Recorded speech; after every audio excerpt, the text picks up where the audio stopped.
The Deep Space Monitoring Station in Nevada lit up like a Christmas tree. Red alerts flashed across every screen as objects moving faster than light tore through the outer edges of the solar system. The young operator on duty, Tom Miller, didn't panic. Instead, he smiled and pressed the large black button under his desk, the one they had told him he might never need to use. Deep beneath the streets of Geneva, Switzerland, the Global Defense Council's chamber hummed to life. Men and women in military uniforms and formal suits filed into the round room, their faces showing neither fear nor surprise. They had trained for this day for decades. Admiral John Stone stood at the center of the chamber, his weathered face illuminated by the massive holographic display showing the approaching alien fleet. "Ladies and gentlemen," he spoke, his voice steady and clear, "Operation Silent Shield is now active. The visitors we've been expecting for the past century have finally arrived." The room remained calm as the Admiral pulled up images from orbital telescopes. 12 massive ships, each larger than Earth's largest city, had dropped out of faster-than-light travel near Jupiter's orbit. Their dark, crystalline surfaces absorbed nearly all light, making them look like moving holes in space. 2 hours ago, our deep space arrays detected their approach, Stone continued. As expected, they followed the exact patrol route we found carved into the Mars ruins 50 years ago. He pointed to a series of ancient star charts projected on another screen. Our ancestors weren't the first to face these harvesters, but we will be the first to defeat them. A soft chime echoed through the chamber. On the main screen, a transmission request flashed. The aliens were trying to communicate. "Right on schedule," Stone muttered. "Let's hear what they have to say." The screen filled with a creature that looked like a mix between a mantis and a shadow. Its voice translated into English through systems that had been prepared decades in advance. "People of Earth," it spoke, its tone carrying the boredom of someone who had done this many times before. "Your world has been selected for harvest. You have 24 hours to surrender your resources and accept relocation. Resistance will result in immediate extinction. This is the only warning you will receive." The room remained silent for a moment before Admiral Stone stepped forward. He straightened his uniform and cleared his throat. "Play response pattern Alpha." Across Earth, hidden speakers in every major city activated. The message that played was simple, broadcast in both English and the alien language they had decoded from the Mars ruins. "Attention Harvester Fleet, we've been expecting you. Look closer." In orbit, thousands of hidden satellites dropped their camouflage. The moon's surface shifted as hidden bases revealed themselves. On Mars, massive weapon platforms emerged from the red sand. Throughout the asteroid belt, human ships that had waited in silence for years powered up their engines. The alien commander's image returned, but this time its calm demeanor had vanished. "Impossible. This world should be defenseless. You can't have known you were coming." Stone interrupted. "We've had centuries to prepare. The ruins you left on Mars, they weren't as destroyed as you thought. We found the warnings. We learned your patterns. We built our civilization, knowing you would return." The alien's image flickered as it processed this information. In the background of its transmission, alarms could be heard. "This is humanity's first and final warning." Stone continued. "We are not your prey. We are not unprepared. We have spent generations building weapons specifically designed to fight you. Our cities are protected. Our fleets are ready. You have 1 hour to leave our solar system, or we will show you exactly how ready we are." The transmission cut off. In the council chamber, displays showed the alien fleet's formation shifting, weapons charging. "They never retreat on the first warning," Stone said, almost to himself. "Activate the orbital defense grid. Launch our fleet. Show them why humanity doesn't need a second chance." As klaxons sounded across Earth, billions of people calmly walked to prepared shelters. There was no panic, no chaos. Every person knew their role, had trained for this moment. Space itself seemed to ripple as humanity's hidden strength revealed itself. The Harvest Fleet had come expecting easy prey. Instead, they had found a planet that had spent centuries preparing for this exact moment. As the first shots were fired, Earth's message was clear. Humanity had been ready and waiting, and now it was time to fight back. 50 years earlier, on the red plains of Mars, Dr. Anna Wells stood in front of a massive metal door covered in strange symbols. Her hand shook as she pressed it against the cold surface, exactly as shown in the ancient markings they had decoded. With a deep rumble, the door slowly opened, revealing humanity's first proof that they were not alone in the universe. "Light," she commanded, and her team's portable lights filled the chamber. The walls were covered in detailed star maps and images that told a terrifying story. Dr. Wells walked to the central pedestal, where a holographic device still worked after thousands of years. "Begin recording," she said into her suit's microphone. "Mars Base 1. First entry. What we found here isn't just ruins. It's a warning." The hologram activated, showing scenes of worlds being destroyed, of massive ships harvesting entire planets. The same ships that now approach Earth 5 decades later. But more importantly, it showed how to fight them. Back in the present day, Dr. Wells sat in her underground office beneath the Rocky Mountains, watching the alien fleet's approach on her monitors. Her hair had turned white, but her eyes still held the same determination they had 50 years ago. A group of world leaders had gathered in her office, waiting for her to speak. "When we found those ruins," she began, "we knew we had two choices. We could panic and tell everyone, causing worldwide fear, or we could do what we did, keep it quiet and prepare." On her main screen, she showed them the true face of Earth's preparation. Under every major city, massive underground shelters had been built. Children had grown up doing meteor drills that were actually preparation for this invasion. The world's armies hadn't really been fighting each other. They had been training together in secret, building a united force. "The space race wasn't about beating each other to the moon," she continued. "It was about building our first defense bases, the International Space Station, actually a weapon platform.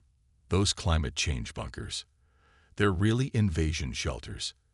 Everything humanity has done for the past 50 years has had two purposes." The room's wall slid open, revealing a vast chamber filled with reverse-engineered alien technology. Weapons, shields, and engines, all built using knowledge from the Mars ruins.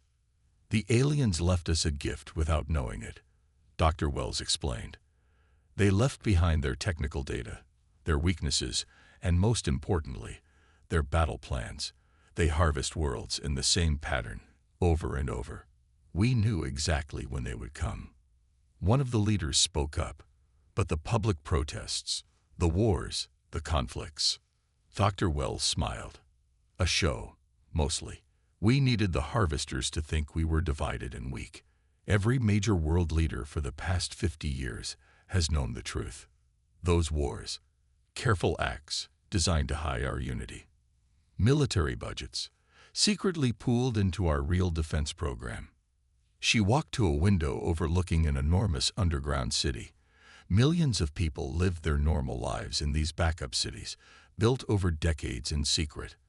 Earth's surface cities were, in many ways, just a shell hiding humanity's true strength. "We built all of this because of what we learned on Mars," she said. "The ruins showed us that the harvesters had done this thousands of times to other worlds. But those worlds only learned the truth when it was too late. We're the first civilization to get a warning in advance." Alarms began to sound throughout the facility. The first shots of the war had been fired above. But unlike every other world the harvesters had attacked, Earth was ready. "For 50 years we've lived a double life," Dr. Wells said, watching the battle begin on her screens. "Every satellite launch contained hidden weapons. Every space mission carried pieces of our defense network. Even our children's games were designed to train them for this day." She turned to face the leaders, her expression firm. "We're not just fighting for ourselves.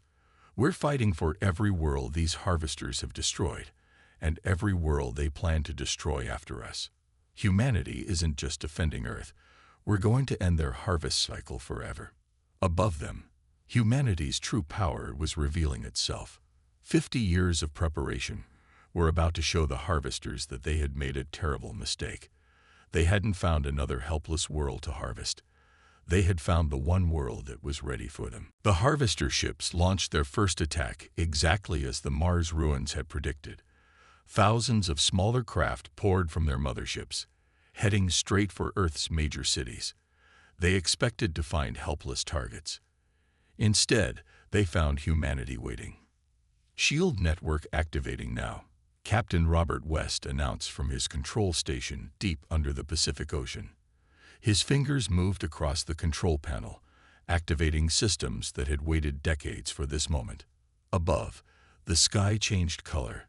A web of energy spread across the Earth, created by thousands of hidden satellites and ground stations. The alien weapons, powerful enough to crack continents, hit the shield and scattered harmlessly into space. In the Harvester Fleet's command ship, the alien leader watched in disbelief. Their scans had shown no signs of such technology on Earth. It was impossible. But the impossible was happening right before their eyes. Second wave launched the ground forces. The alien commander ordered. Thousands more ships descended toward Earth. That's when humanity revealed its second surprise. The moon's surface literally split open. Hidden doors bigger than cities revealed shipyards that had been building and waiting for 50 years. Hundreds of human battleships rose from the lunar surface, their designs based on the very technology the harvesters used. All ships, Battle Formation Delta. Admiral Stone's voice came through clear on every human vessel. Remember your training. We've practiced this thousands of times.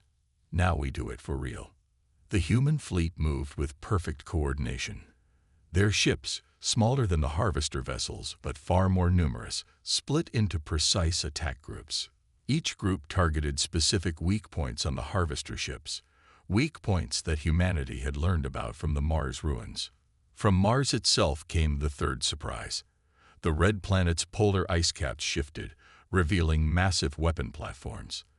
They powered up, using the ice caps themselves as fuel, just as humanity's engineers had planned decades ago. Mars Defense Platform Alpha through Delta, you have firing clearance, Stone commanded.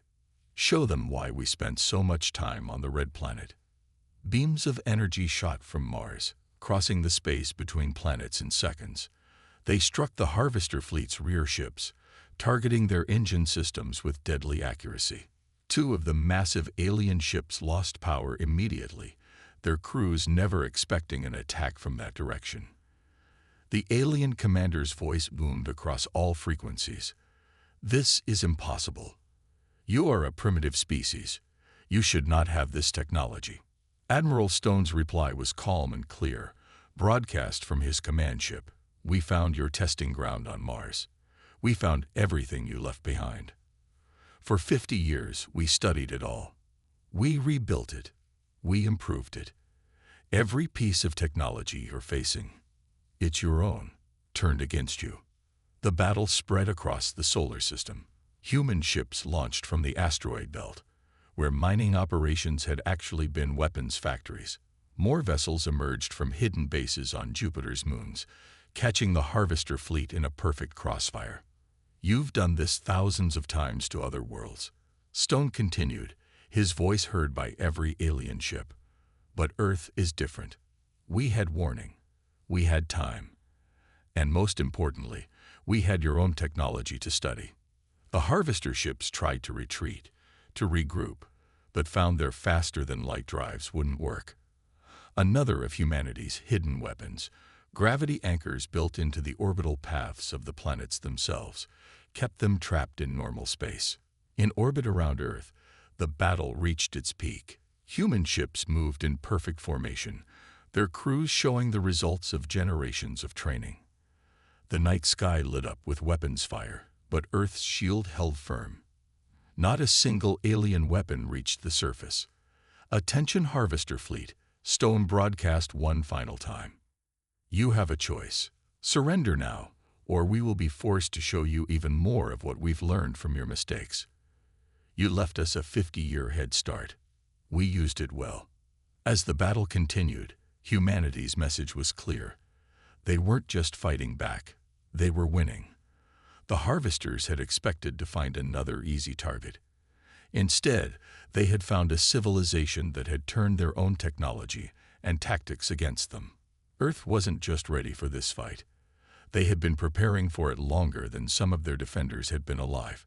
And now the harvesters were learning just how dangerous a prepared humanity could be. Commander Mark Reed stood on the bridge of the Earth ship Defender, watching as his fleet emerged from their hidden base in Saturn's rings.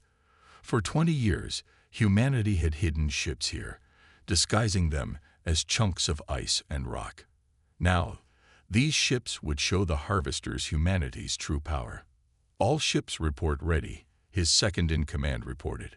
"The harvesters still haven't detected us." Mark smiled. "Of course they haven't. We built these ships using their own stealth technology, the same technology we found in their abandoned base on Mars." The hidden fleet moved silently through space, approaching the harvester ships from behind. Humanity's plan was working perfectly. While the aliens fought the forces near Earth, they didn't notice the massive fleet sneaking up behind them. In the main harvester ship, alarms suddenly blared. Their sensors finally detected the approaching human fleet, but it was too late. "This is Commander Reed to all ships." Mark's voice was steady as he gave the order they had practiced countless times. "Execute attack pattern Omega. Remember, aim for their engine cores, just like in training." The human ships launched their special weapons, missiles designed specifically to break through harvester shields. They had built these weapons using the harvesters' own technical data, found in the Mars ruins. The aliens never expected to face weapons they themselves had designed. "Impossible," the harvester commander's voice boomed across space. "Those are our own weapons. How did you?" "We've had 50 years to study everything you left behind," Mark replied calmly. "Did you think we wouldn't learn how to use it?" The battle turned into chaos for the harvesters.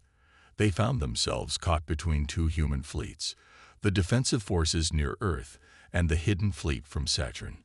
Every time they tried to use a weapon or defense, the humans seemed to know exactly how to counter it. On the Defender's bridge, Mark watched the battle through the advanced viewing screens. Unlike regular screens, these showed the quantum state of each ship, another technology they had reverse-engineered from the Mars ruins.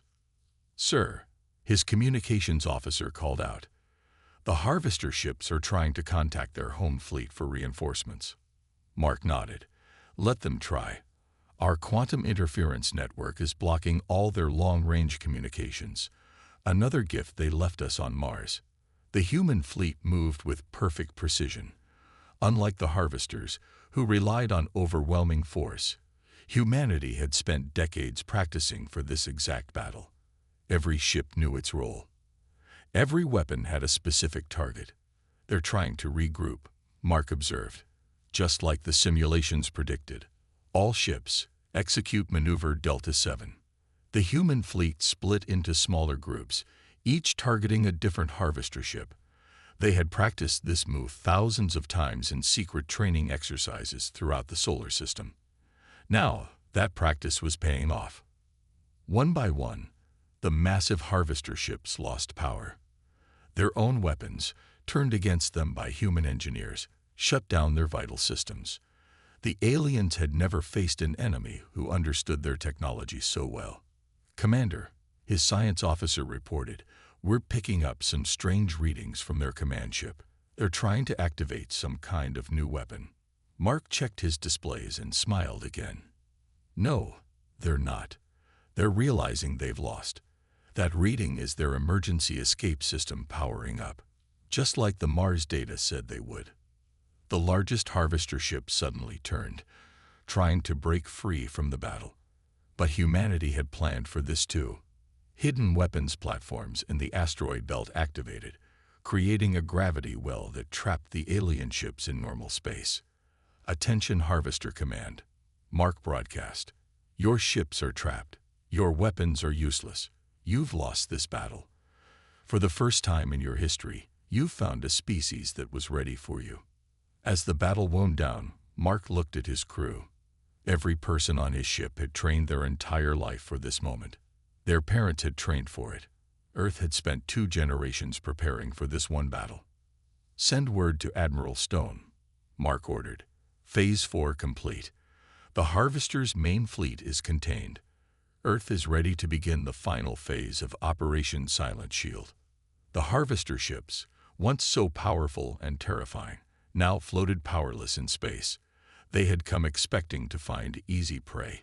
Instead, they had found humanity's hidden strength, and it had defeated them completely. In the captured Harvester mothership, Dr. Anna Wells stood before walls of alien data screens. Her team had just gained access to the Harvester's complete database. What they found changed everything they knew about the galaxy. "Play that recording again," she told her assistant. The screen lit up, showing images of other worlds, other civilizations. All of them had faced the Harvesters. All of them had lost, except one. "Look at these dates," Dr. Wells said, her eyes wide. "The Harvesters have been doing this for over 10,000 years. They've destroyed more than 500 civilizations." The room fell silent as more data appeared on the screens. Maps of the galaxy showed hundreds of dead worlds, each marked with a date of harvest. But scattered among them were tiny points of light, hidden survivors. "Send a message to Admiral Stone," she ordered. "Tell him to come here immediately. He needs to see this." An hour later, Admiral Stone stood in the alien ship's control room, watching as Dr. Wells showed him the truth about the galaxy. "We're not alone in our resistance," she explained, pointing to the map. "See these signals? They're from other survivors, species that managed to hide from the Harvesters, some in deep underground cities, others in distant space stations, all of them waiting, watching, surviving." Stone studied the data carefully. "How many?" 12 civilizations, Dr. Wells replied. "All hiding, all afraid to fight back. But that's not the most important part." She pressed another button, and new data appeared. "Look at this. Records of their first attempt to harvest Earth."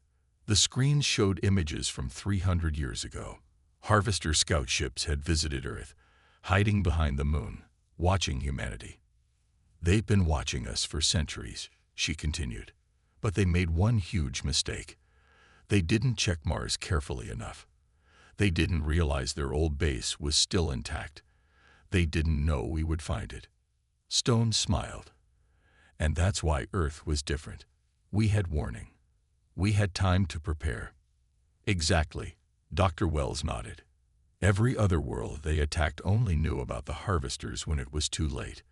But we had their own technology, their own plans. We spent generations getting ready." New alerts flashed across the screens.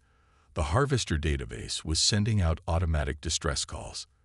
But instead of reaching the Harvester homeworld, the signals were being picked up by someone else. "Admiral," a young technician called out.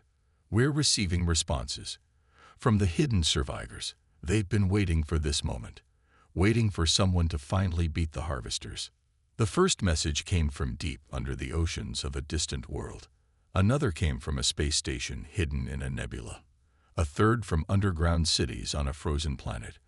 All of them had the same message: "We want to join the fight." Dr. Wells worked quickly, translating the messages using the Harvester's own communication systems. They've been gathering weapons, building ships in secret, just like us. But they never had the confidence to fight back. Until now. "Send them our coordinates," Stone ordered. "Tell them Earth is ready to lead the resistance. The Harvester's reign of terror ends here." As they worked, more data emerged from the Harvester computers.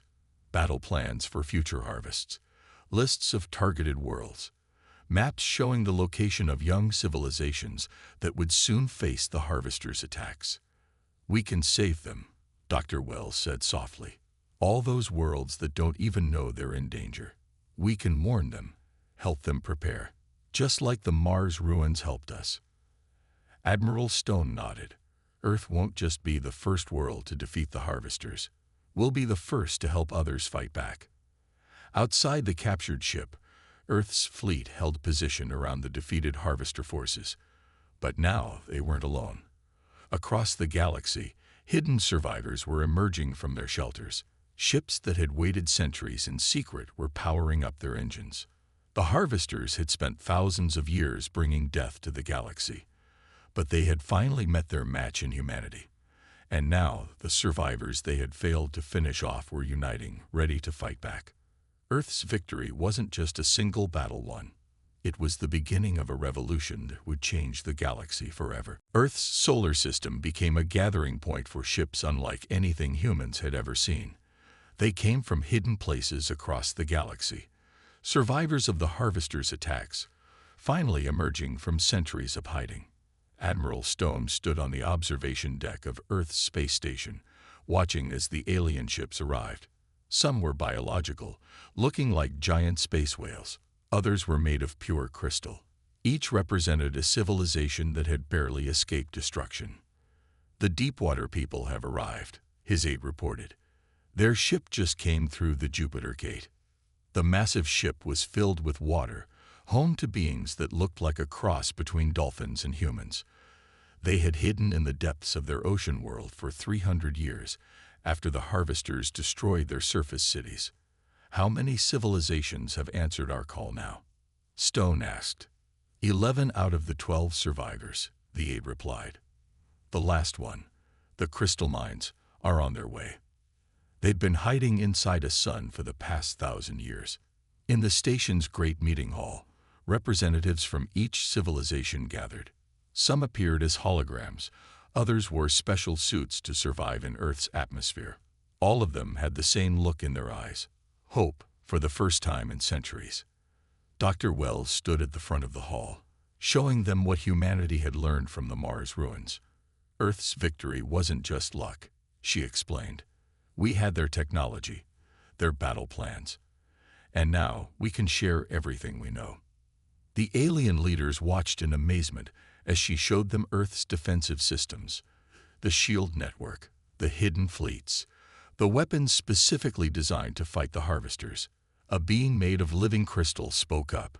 "We have been hiding for so long, building our forces in secret, but we never dared to fight back alone."